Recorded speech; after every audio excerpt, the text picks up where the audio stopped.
We're still with you at Swisher House, and keep in mind this is the place that's brought you music that you love. Think in terms of figures like Slim Thug, Chamillionaire, Mike Jones, Paul Wall, just a variety of figures, those and more. We've given you a little bit of information concerning how culture critiques religion, but now it's time to go a little deeper, so let's get started.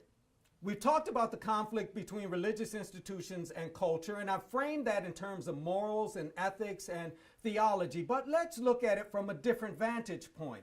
Some of this conflict results from very different understandings of social position, or what we might reference as respectability.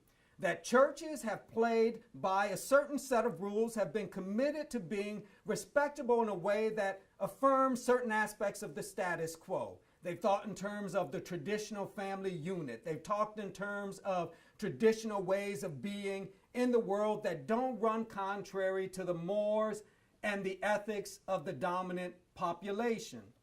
But cultural expression, the forms that we've discussed, have often raised questions concerning the usefulness of that notion of respectability. And so literary figures and musicians often raise questions concerning this assumption of respectability. They raise questions concerning its utility and its productivity. And they do this in large part because this notion of respectability, an effort to embrace this notion of respectability, hasn't ended racism, classism, or sexism. In fact, has often reinforced these things from which they suffer. Cultural production provides so many examples of this critique of religious institutions.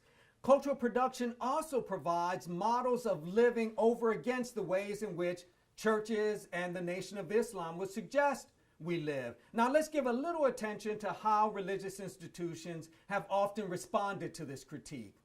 On one hand, religious institutions have simply ignored the critique, lived within the confines of their own theological and religious world without any real concern for what folks outside of that ark of safety have to say about them.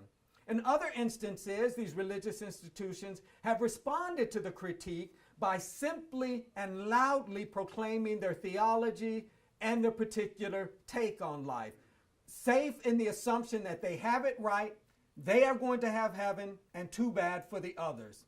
Of importance to us are those religious institutions that listen to the critique, embrace the critique, and as a consequence develop a new and creative connection to cultural production.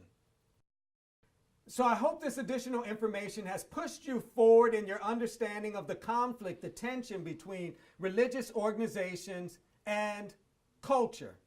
But you probably want a little more, and that's fine. We have it for you. Again, make certain that you do the readings, pay attention to the questions available through social media, and once you have a sense of answers, make certain you use Twitter and Facebook to share those, and I'll see you next time.